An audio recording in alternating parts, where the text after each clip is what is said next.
नमस्कार सभी को, मैं नील बेनीवाल अवर्स एजुकेशन के इस प्लेटफॉर्म पर आप सभी का स्वागत करता हूं। तो प्रीवियस ईयर पेपरों के अंदर जो क्वेश्चन आपके बार बार पूछे जाते हैं, आप बोल सकते हो मोस्ट रिपीटेड क्वेश्चन और इंपॉर्टेंट क्वेश्चन, चाहे कोई भी एग्जाम उठा लो जिसके अंदर आपके इंडिया जीके, वर्ल्ड जीके और स्टैटिक जीके पूछी जाती है, तो वो क्वेश्चन हम इसके अंदर कवर कर रहे हैं। साथ साथ में जो भी करंट अफेयर के क्वेश्चन आएंगे वो भी हम कवर करते हुए चलेंगे। तो शुरू करते हैं। पहला क्वेश्चन देखिए, आपसे पूछा गया था पिछली क्लास के अंदर, लोकसभा के पहले अध्यक्ष जो है वो कौन थे? लोकसभा के, देखो लोकसभा की बात की जाए, पहली बात किस आर्टिकल के अंतर्गत आता है? आर्टिकल 81 में, संविधान के अनुच्छेद 81 के अंतर्गत दिया गया है लोकसभा के बारे में। इसके लिए एज कितनी रिक्वायर होती है? तो 25 वर्ष जो है वो लोकसभा के सदस्य के लिए एज आपकी रिक्वायर होती है। लोकसभा का कार्यकाल कितना होता है? कार्यकाल तो 5 वर्ष होता है। क्या इसको बढ़ाया जा सकता है? बिल्कुल, 1 साल के लिए इसको बढ़ाया जा सकता है इमरजेंसी के दौरान। और लोकसभा के पहले अध्यक्ष पूछे गए तो वो हो जाएंगे G.V.. Mavalankar. Option number A जो इसका वो राइट आंसर। इनका अगर असली में नाम पूछे, यानी पूरा नाम इनका हो जाएगा गणेश वासुदेव मावलंकर। ठीक है, गणेश वासुदेव मावलंकर जो है, जो आपके लोकसभा के पहले अध्यक्ष बने थे। अब आपसे एक क्वेश्चन पूछा जाता है कि लोकसभा का जो अध्यक्ष होता है, लोकसभा का अध्यक्ष, उसको शपथ कौन दिलाता है? शपथ कौन दिलाता है? देखो, अगर बात की जाए लोकसभा के अध्यक्ष को शपथ कौन दिलाता है, तो कोई नहीं दिलाता। क्यों? क्योंकि लोकसभा बनने के बाद जितने भी आपके मेंबर होते हैं उनमें से ही चुने जाते हैं आपके अध्यक्ष और उपाध्यक्ष। लोकसभा के अध्यक्ष और उपाध्यक्ष चुने जाते हैं जब लोकसभा के सभी सदस्य अपनी शपथ ले लेते हैं। ये किसके अंतर्गत दिया गया? तो आर्टिकल 93 के अंतर्गत यह दिया गया है कि लोकसभा जो है वो स्वयं ही अपने सदस्यों में से एक अध्यक्ष और उपाध्यक्ष को चुनेगी। जब पहला आपका जो लोकसभा के अंदर जो चुने गए थे गणेश वासुदेव मावलंकर थे, तो उस समय क्या आप उपाध्यक्ष भी देख लेना, उस समय उपाध्यक्ष किसको चुना गया? तो उपाध्यक्ष चुना गया अनंत शयनम अयंगर को, इनको चुना गया था, पहले उपाध्यक्ष बनाया गया था। ठीक है, तो ये चीज ध्यान रखना। गणेश वासुदेव मावलंकर अभी कौन सी चल रही है आपकी? 17वीं जो है लोकसभा अभी आपकी चल रही है, और 17वीं लोकसभा के अध्यक्ष आपके जो है वो कौन है? तो वो ओम बिरला जो अभी वर्तमान में अध्यक्ष हो जाएंगे, ओम बिरला। ठीक है, अध्यक्ष आपको शपथ की हमने बात कर ली। अब एक चीज और, अध्यक्ष जो है वो त्याग पत्र किसको देगा? तो ध्यान रखना है, अध्यक्ष और उपाध्यक्ष, लोकसभा के अध्यक्ष और उपाध्यक्ष। तो अध्यक्ष जो है वो अपना इस्तीफा यानी कि त्याग पत्र देगा उपाध्यक्ष को, और उपाध्यक्ष दे देगा किसको? अध्यक्ष को। ठीक है, तो बस ये क्वेश्चन ध्यान रख लेना इसके बारे में। बाकी आपसे ये पूछेगा लोकसभा की सबसे ज्यादा सीट कहां पर? उत्तर प्रदेश के अंदर 80 है, दूसरे नंबर पे महाराष्ट्र के अंदर 48 सीटें जो है वो हो जाएगी। तो ये भी आप साथ साथ में ध्यान रख लेना। उत्तर प्रदेश के बारे में तो बहुत बार ये चीजें आपकी पूछी गई है। इसके बाद देखते हैं नेक्स्ट, डॉक्टर राजेंद्र प्रसाद जो कि कौन थे? पहले आपसे पूछ ले राष्ट्रपति, और पहले आपके कृषि मंत्री कौन थे? डॉक्टर राजेंद्र प्रसाद। भारतीय उपमहाद्वीप में कृषि के प्राचीनतम साक्ष्य प्राप्त हुए, तो कृषि के बारे में दिया गया। तो कृषि के जो प्राचीनतम साक्ष्य प्राप्त हुए थे ना, भारतीय उपमहाद्वीप की बात की गई है, तो उपमहाद्वीप वो पाए गए थे कहां से? मेहरगढ़ से। ऑप्शन नंबर 3 जो इसका वो राइट आंसर। मेहरगढ़ आपका कहां पे पड़ता है? पाकिस्तान के अंदर बलूचिस्तान जो है वहां पे पड़ेगा, बलूचिस्तान, पाकिस्तान के बलूचिस्तान के अंदर मेहरगढ़ आपका पड़ेगा। और ये यहाँ पर से आपके मिले थे कृषि के सबसे प्राचीनतम साक्ष्य। और वहीं पे आपसे ये पूछ ले कि चावल के साक्ष्य कहां से मिले? तो चावल के साक्ष्य मिले थे कोल्डी हवा। ये जो कोल्डी हवा ऑप्शन नंबर 1 के अंदर दिया गया, यहां से जो मिले थे चावल के प्राचीनतम साक्ष्य। और कृषि के पूछ ले तो मेहरगढ़ जो कि वर्तमान के अंदर पाकिस्तान के बलूचिस्तान के अंदर आपका रहेगा, ऑप्शन नंबर 3 यहाँ पे। तिलहन प्रौद्योगिकी मिशन, तो तिलहन प्रौद्योगिकी मिशन जो है इसकी शुरुआत कब की जाती है? 1986 के अंदर इस मिशन की शुरुआत की जाती है। और उसके बाद इसका नाम बदला गया कब? 2014 के अंदर। और इसका नाम जो वो क्या रखा गया? राष्ट्रीय तिलहन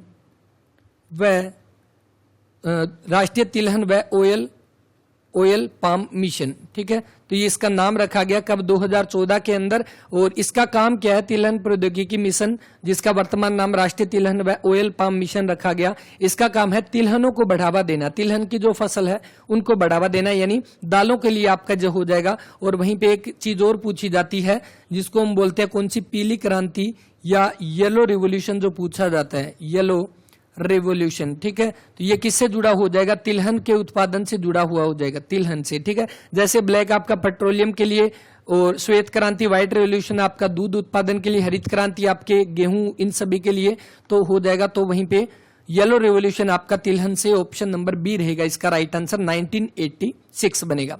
क्यूरिंग की क्रिया किस फसल के लिए संपन्न की जाती है? देखो क्यूरिंग जो है ना वो किसके लिए? तो तंबाकू जो है उसके लिए आपकी जो एक विधि जो अपनाई जाती है उसको क्यूरिंग बोला जाता है। कई बार एग्जाम के अंदर क्वेश्चन पूछा गया क्यूरिंग, तो तंबाकू से जुड़ा हो जाएगा। तंबाकू को बनाने के लिए एक प्रक्रिया की जाती है जिसको क्यूरिंग का नाम दिया जाता है। पत्तियां तोड़कर इसका जो है वो बनाया जाता है इसको। वहीं पे आपसे एक चीज पूछी जाती है कपास, तो कपास का जब उत्पादन किया जाता है यानी कपास के लिए कौन सी मिट्टी उपयुक्त होती है, आप सभी को पता है ब्लैक सॉइल या काली मिट्टी जो है कपास के उत्पादन के लिए आपकी होती है। चाय के लिए कौन सी, तो लैटेराइट मृदा, लैटेराइट मृदा या लैटेराइट मिट्टी जिसको लाल मिट्टी के नाम से भी जानते हैं, वो चाय या कॉफी के उत्पादन के लिए आपकी होती है। तंबाकू में क्या पाया जाता है, निकोटीन नामक एक पदार्थ पाया जाता है जो कि एडिक्टिव होता है। ठीक है, आगे देखो नेक्स्ट है कि कोलंबस जो है वो वेस्ट इंडीज में कब पहुंचा। कोलंबस जो है जब ये निकला था तब ये किसकी खोज में निकला था, तो भारत की खोज में ये निकला था। उसके बाद जब ये चला तो उसके बाद ये कहां पे पहुंचा, वेस्ट इंडीज पहुंच गया था। कब की बात है, 1492 के अंदर ये कहां पे पहुंचा, वेस्ट इंडीज। और इसने भारत को ही सोचा था कि इसने भारत को खोज लिया, इसलिए इसने इसका नाम इंडीज जो है वो रख दिया था। यानी ये भारत की खोज में निकला था लेकिन पहुंच कहां पे गया, वेस्ट इंडीज के अंदर 1492 के अंदर, ऑप्शन नंबर डी। वहीं पे आपसे ये पूछता है कि वास्को डी गामा, एक पुर्तगाली जो नाविक था Vasco D gamma, Vasco D gamma, तो ये वास्को डी गामा जो था ये कौन था, पुर्तगाली था एक तो। और ये कहां पर, केरल के तट पर पहुंचा था। कब पहुंचा था, 1498 के अंदर भारत के अंदर। कब, 1498 के अंदर। ठीक है, ध्यान रखना है वास्को डी गामा 1498 में भारत में, और कोलंबस जो है वो वेस्ट इंडीज 1492 के अंदर। नेक्स्ट, भारत में पहली रेलवे लाइन जो है वो किन स्टेशनों के बीच में आपकी बिछाई गई। पहली बात आपसे ये पूछेगा रेलवे का जनक किसको बोलते हैं, तो रेलवे का जनक, तो रेलवे का जनक जो बोला जाता है वो बोला जाता है डलहौजी को। डलहौजी के टाइम में जो है आपकी रेल चलाई गई थी पहली बार डलहौजी ने। कब से कब तक, तो ये गवर्नर जनरल रहा था 1848 से लेकर, और जब 1857 की क्रांति हुई थी उससे पहले इसको निकाल दिया गया था। मतलब इसने बहुत सारे ऐसे कांड किए थे जो अच्छे भी थे। डाक टिकट का प्रचलन किया था, रेल की शुरुआत की थी, और वहीं पे कुछ उसने ऐसे भी काम किए थे जिसमें आपकी हड़प की नीति इसने चलाई थी, जिसके विरोध के अंदर 1857 के अंदर क्रांति होती है। डलहौजी के जो टाइम रहेगा 1848 से 56 के दौरान। और इसी के दौरान 1853 के अंदर, कब की बात है 1853 में, तो 16 अप्रैल 1853 के अंदर पहली रेल चलती है जो कि लगभग कितनी, तो आपकी 34 किलोमीटर की दूरी तय करती है, जो कि बॉम्बे से ठाणे चलती है। ऑप्शन नंबर ए है इसका आपका वो राइट आंसर रहेगा। आपसे ये पूछेगा नवीनतम रेलवे जोन कौन सा है, सबसे नवीनतम जो वो रेलवे जोन कौन सा है, तो वो आपका साउदर्न कोस्ट रेलवे हो जाएगा, जिसका हेडक्वार्टर कहां पर है, विशाखापत्तनम में जिसका हेडक्वार्टर हो जाएगा। 16 अप्रैल 1853 को 34 किलोमीटर की दूरी तय की थी।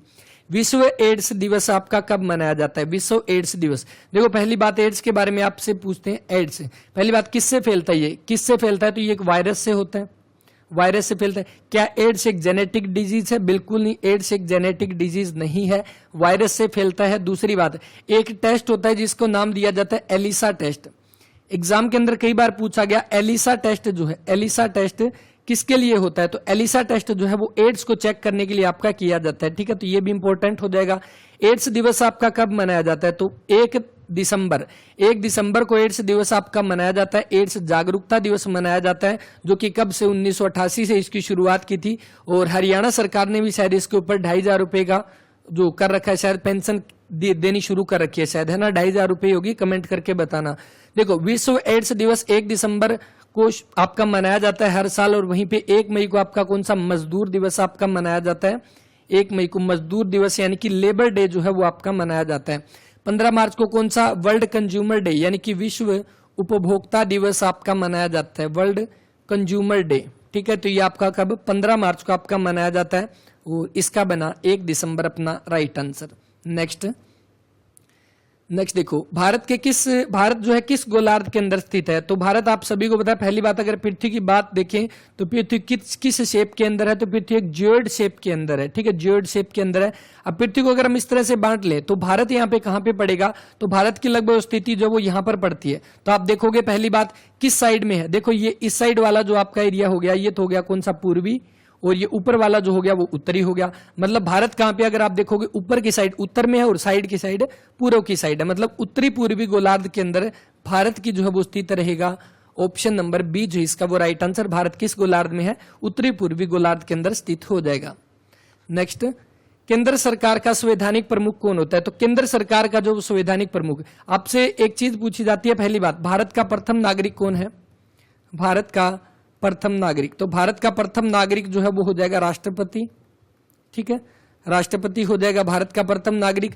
और आपका जो केंद्र का संवैधानिक प्रमुख जो हो जाएगा वो भी आपका राष्ट्रपति हो जाएगा, ऑप्शन नंबर डी। आपसे ये पूछेगा केंद्र का राजनीतिक प्रमुख कौन है, तो राजनीतिक प्रधानमंत्री, लेकिन संवैधानिक प्रमुख जो है वो राष्ट्रपति हो जाएगा, इसका बन गया अपना ऑप्शन नंबर डी। और राष्ट्रपति की बात करें तो अभी आप सभी को पता है एक चीज है, पहली बात, अभी वर्तमान के अंदर भारत के प्राइम मिनिस्टर है, कौन से नंबर के हैं, 15वें नंबर के, जो कौन है, नरेंद्र मोदी, ठीक है, नरेंद्र मोदी हो गए। वहीं पे आपको पता है प्रेसिडेंट, अभी नए चुने गए हैं प्रेसिडेंट, तो ये क्वेश्चन तो बिल्कुल एग्जाम के अंदर देखने को मिलेगा, 15वें नंबर के ही वो कौन है, वो है आपकी द्रौपदी मुर्मू, द्रौपदी मुर्मू, द्रौपदी मुर्मू जो कि दूसरी तो आपकी बन जाएगी आपकी महिला राष्ट्रपति बनी, इसके साथ ही पहली आदिवासी बनी है द्रौपदी मुर्मू। और एक इंपॉर्टेंट क्वेश्चन, आजाद भारत के अंदर जन्मने वाली पहली जो आपकी राष्ट्रपति है वो द्रौपदी मुर्मू, मतलब इससे पहले जितने भी आपके राष्ट्रपति हुए थे उनके जन्म जो है, उनका जन्म हुआ 1947 से पहले, भारत के आजाद होने से पहले, लेकिन आजाद होने के बाद जो पहली राष्ट्रपति बनी वो बनी द्रौपदी मुर्मू। 15वें नंबर के ही प्रधानमंत्री है और 15वें के ही कौन हो जाएगी, प्रेसिडेंट। वहीं पे आपसे ये पूछेगा वाइस प्रेसिडेंट, अभी 1-2 दिन हुए वाइस प्रेसिडेंट नए बने हैं, वो कौन हो जाएंगे, जयदीप धनखड़, जगदीप धनखड़, ठीक है, तो ये देखो कौन हो जाएंगे, तो जगदीप धनखड़ जो है वो अभी हो जाएंगे नए उप राष्ट्रपति आपके बने हैं, कौन से नंबर के बने हैं, 14वें नंबर के बने हैं, ठीक है। देखो 14वें नंबर के वाइस प्रेसिडेंट, 15वें के आपके प्रेसिडेंट और 15वें के ही कौन हो जाएंगे, प्राइम मिनिस्टर हो जाएंगे, ठीक है, ये हो गया। अब जगदीप धनखड़ जो ये कहां से, राजस्थान के हो जाएंगे, मूल रूप से राजस्थान के हैं। और आगे अगर हम इसमें देखें तो यहां पर देखो, अगर इसके अंदर देखा जाए तो भारत के मुख्य न्यायाधीश, यहां पर भी एक करंट अफेयर का क्वेश्चन आपका बनेगा। अभी वर्तमान के अंदर आपके जो कौन है 48वें नंबर के जो आपके कौन, एन.वी. रमन्ना जो भारत के मुख्य न्यायाधीश, और इनकी जगह पे अभी 49वें बनने वाले हैं, वो कौन हो जाएंगे, वो हो जाएंगे यू ललित। तो यू ललित जो है वो 49वें नंबर के मुख्य न्यायाधीश बनने वाले हैं, ये भी बिल्कुल करंट का क्वेश्चन बनेगा। और बाकी यू ललित है ना, ये नवंबर तक ही रहेंगे, बाद में नए बनने वाले हैं, तो बस एक बार के लिए क्वेश्चन ध्यान रख लेना, यू ललित जो है वो नए मुख्य न्यायाधीश आपके बनने वाले हैं। दिल्ली के राज्यपाल जो कौन है, वो अभी वर्तमान में विनय सक्सेना जो है वो दिल्ली के लेफ्टिनेंट गवर्नर हम बोल सकते हैं, वो कौन हो जाएंगे, विनय सक्सेना जो है वो हो जाएंगे। तो ये सारी चीजें ध्यान रखनी, इनमें मोस्ट आपके करंट अफेयर के क्वेश्चन बनते हैं और ये तो एग्जाम के अंदर जरूर आपको देखने को मिलेंगे, ठीक है। संवैधानिक प्रमुख कौन, भारत के राष्ट्रपति, जो कि किस आर्टिकल के अंतर्गत, आर्टिकल जो 52 जो है उसके अंतर्गत दिया गया, भारत का एक राष्ट्रपति होगा। और वहीं पे एक इनसे जुड़ा हुआ है आर्टिकल 61, जिसके अंदर क्या दिया गया, राष्ट्रपति को हटाने की प्रक्रिया दी गई है, जिसको हम क्या बोलते हैं, इम्पीचमेंट बोलते हैं, या महाभियोग जिनको बोला जाता है। राष्ट्रपति की एज कितनी रिक्वायर होती है, 35 वर्ष एज जो इनकी जरूरी होती है राष्ट्रपति के चुनाव के लिए।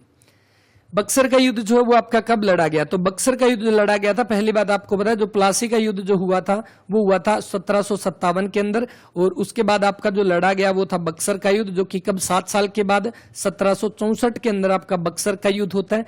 कब की बात है, तो अक्टूबर 1764 के अंदर बक्सर की लड़ाई होती है, ऑप्शन नंबर 3 जो है इसका वो राइट आंसर। जब बक्सर का युद्ध हुआ था, किस किस के बीच में हुआ था, अंग्रेजों की तरफ से जो था वो था हेक्टर मुनरो था, और वहीं पे दूसरी तरफ 3 पर्सन थे, तीनों पर्सन कौन थे, एक तो सुजाऊ दौला, उसके बाद एक आपका मीर कासिम, और मुगल जो शासक था वो था शाह आलम द्वितीय। ये 3 जो है एक साइड थे, दूसरी तरफ अंग्रेजों की तरफ से था हेक्टर मुनरो, और इसमें जीत कौन जाता है, हेक्टर मुनरो, यानी अंग्रेज जो है बक्सर के युद्ध में जीत जाते हैं। और इस युद्ध के बाद आपकी संधि होती है, जिस संधि को नाम दिया गया इलाहाबाद की संधि, ठीक है। इलाहाबाद की संधि किस युद्ध के बाद हुई, तो बक्सर के युद्ध के बाद हुई, जो कि अक्टूबर 1764 के अंदर जो है वो लड़ा गया था। इसके बाद नेक्स्ट देखो ऑपरेशन फ्लड जो है, जो कि आपका कब आया था, 1970 के अंदर, या हम बोल सकते हैं 13 जनवरी 1970 के अंदर ऑपरेशन फ्लड जो है वो कार्यक्रम आया था। ऑपरेशन फ्लड किससे जुड़ा हुआ था, तो ध्यान रखना, ऑपरेशन फ्लड किससे, श्वेत क्रांति से जुड़ा हुआ था, व्हाइट रेवोल्यूशन से जुड़ा हुआ था, यानी जिसको हम क्या बोल सकते हैं, दुग्ध क्रांति से जुड़ा हुआ था। दुग्ध क्रांति, श्वेत क्रांति, ऑपरेशन फ्लड, 1970 के अंदर यह कार्यक्रम शुरू किया गया था, 13 जनवरी 1970। और किसके द्वारा शुरू किया गया, ये किया गया राष्ट्रीय डेयरी विकास बोर्ड, यानी कि नेशनल डेयरी डेवलपमेंट बोर्ड, जिसको हम NDDB यानी कि नेशनल डेयरी डेवलपमेंट बोर्ड, इसके द्वारा जो है इसकी शुरू किया गया। अब देखो ऑपरेशन फ्लड के बारे में हमने पढ़ा था, किसके बारे में, वर्गीज कुरियन के बारे में, वर्गीज कुरियन ऑपरेशन फ्लड से जुड़े हुए हैं। और वहीं पे आपसे ये पूछेगा एनडीडीबी यानी कि नेशनल डेयरी डेवलपमेंट बोर्ड, इसके संस्थापक कौन है? तो इसके संस्थापक जो है वो कौन हो जाएंगे? वर्गीज कुरियन। ठीक है, वर्गीज कुरियन जो इसके संस्थापक हो जाएंगे। और वहीं पे आपसे ये पूछे इसका हेडक्वार्टर कहां पर है? तो आनंद गुजरात के अंदर इसका हेडक्वार्टर रहेगा, ये भी साथ साथ में ध्यान रखना। तो कौन सा बना? ऑपरेशन फ्लड 13 जनवरी 1970 श्वेत क्रांति से जुड़ा हुआ है। इसके बाद नेक्स्ट देखो, शीर्ष केसर उत्पादक राज्य कौन सा है? तो केसर के बारे में तो कई बार क्वेश्चन आ गया ना, आपने देखा होगा पहले भी अलग अलग टाइप से क्वेश्चन पूछा गया। केसर के लिए कौन सी मिट्टी, करेवा मिट्टी का यूज किया जाता है। शीर्ष उत्पादक कौन सा? जम्मू कश्मीर बनेगा। ऑप्शन नंबर सेकंड जो इसका वो राइट आंसर रहेगा। नेक्स्ट, गांधी जी के जन्म स्थान को क्या कहते हैं? तो महात्मा गांधी के जन्म स्थान को, पहली बात महात्मा गांधी का जो जन्म हुआ उसको क्या बोलते हैं? 2 अक्टूबर 1869 को महात्मा गांधी का जन्म हुआ। कहां पर? पोरबंदर के अंदर, पोरबंदर यानी कि गुजरात के अंदर। तो पोरबंदर गुजरात में महात्मा गांधी का जन्म हुआ। और वहीं पे पोरबंदर के अंदर इनके जन्म स्थान जो उसको बोला जाता है कीर्ति मंदिर। आपसे पूछेगा कहां पर पड़ता है कीर्ति मंदिर? पोरबंदर गुजरात के अंदर। महात्मा गांधी की याद में 2 अक्टूबर को कौन सा दिवस मनाते हैं? अहिंसा दिवस आपका मनाया जाता है। और वहीं पे 2 अक्टूबर को और जयंती मनाई जाती है, किसकी? लाल बहादुर शास्त्री की जयंती भी आपसे पूछ ले, ये कब मनाई जाती है? ये भी आपकी 2 अक्टूबर को जो है वो मनाई जाती है। ठीक है, तो ये हो गया। अब दूसरी बात आपसे पूछेगा 30 जनवरी 1948 को महात्मा गांधी की जब मृत्यु होती है उसके बाद इनका समाधि स्थल, देखो जन्म स्थान पूछ लिया कीर्ति मंदिर, समाधि स्थल जो है वो कहां पर है? राजघाट, जो कि दिल्ली के अंदर है। ठीक है, तो ये भी आप ध्यान रख लेना। वहीं पे महात्मा गांधी जब भारत आते हैं साउथ अफ्रीका से 9 जनवरी 1915, तो इस दिन आपका जो कौन सा NRI डे, जो प्रवासी भारतीय दिवस मनाया जाता है 9 जनवरी को। इसके बाद नेक्स्ट, रेड क्लिफ रेखा जो है वो किन देशों के बीच की सीमा है? तो किसके बीच की सीमा हो जाएगी?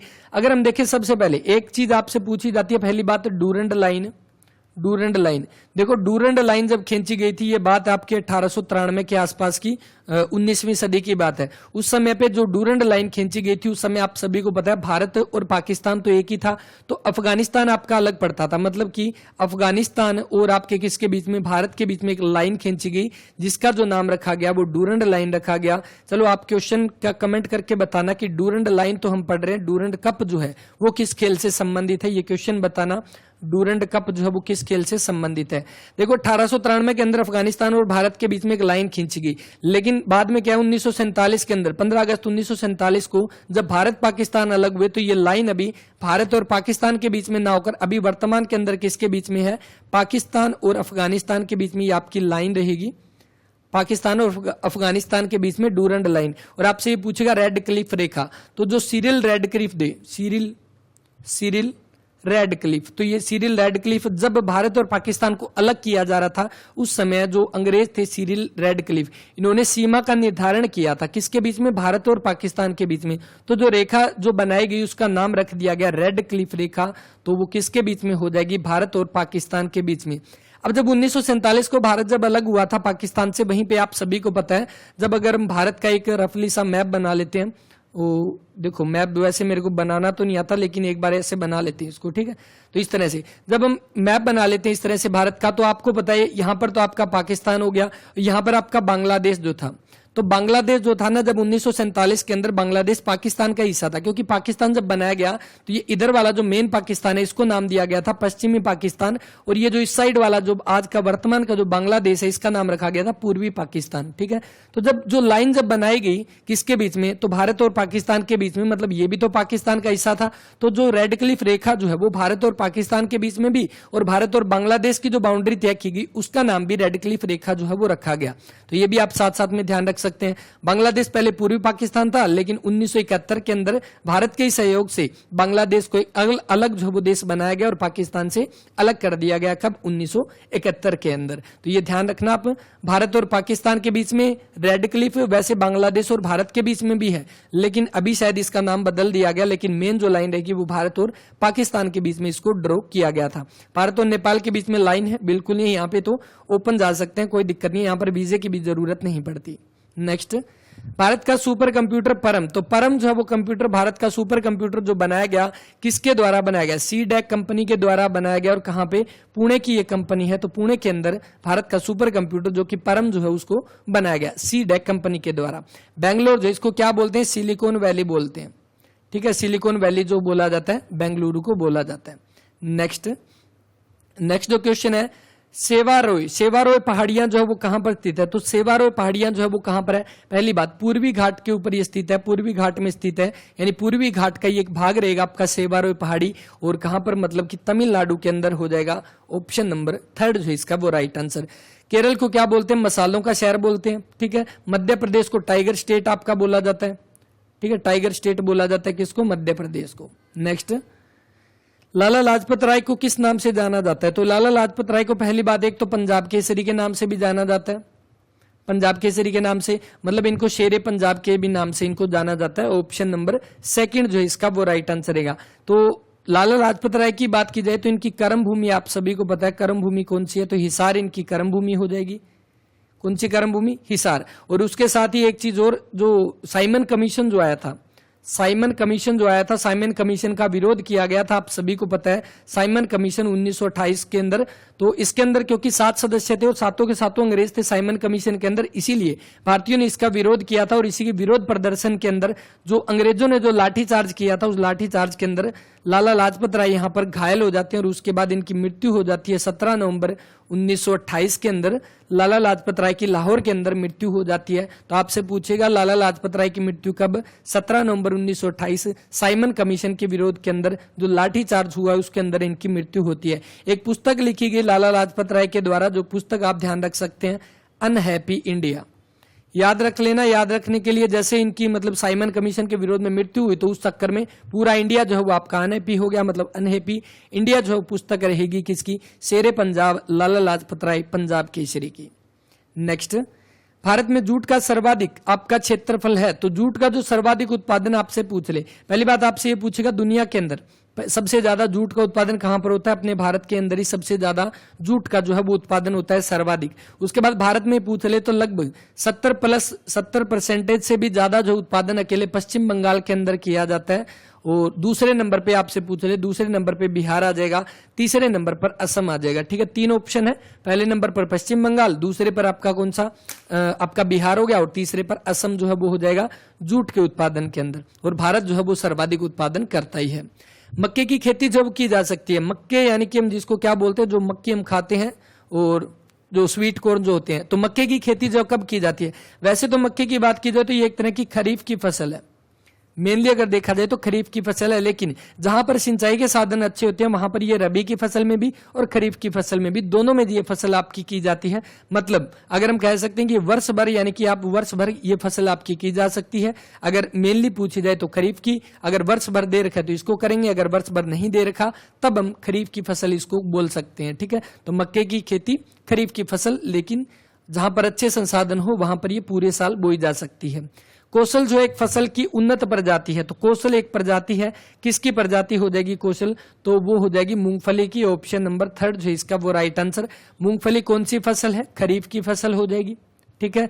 और गेहूं आपकी कौन सी, तो रबी की फसल गेहूं। कपास कौन सी, तो खरीफ की फसल। और चना बताना, चलो कमेंट करके कौन सी फसल हो जाएगी, चना खरीफ की है या आपकी रबी की फसल है, कमेंट करके बता सकते हो।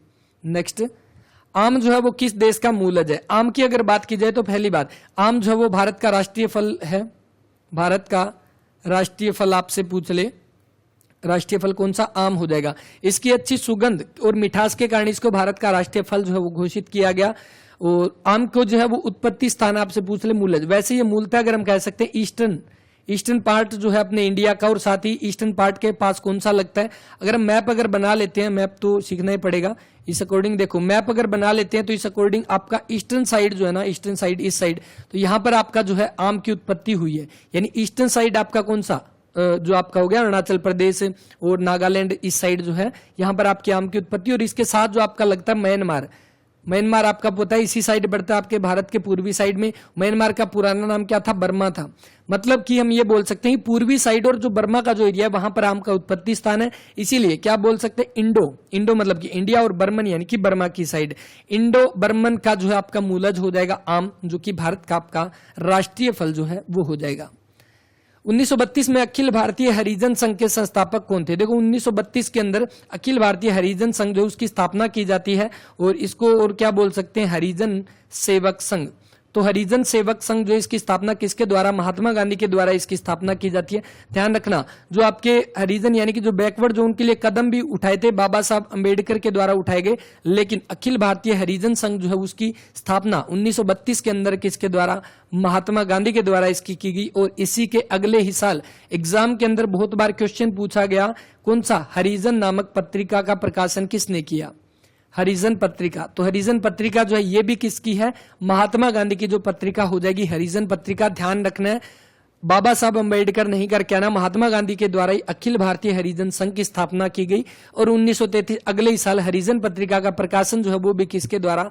महात्मा गांधी के द्वारा किया गया। ठीक है, तो ये इसके बारे में ध्यान रखना। वहीं पे एक इंपॉर्टेंट क्वेश्चन जो एग्जाम के अंदर भी बहुत बार पूछा गया, पूना पैक्ट जिसको बोलते हैं, पूना समझौता या पूना पैक्ट जिसको बोला जाता है, जो कि कब हुआ?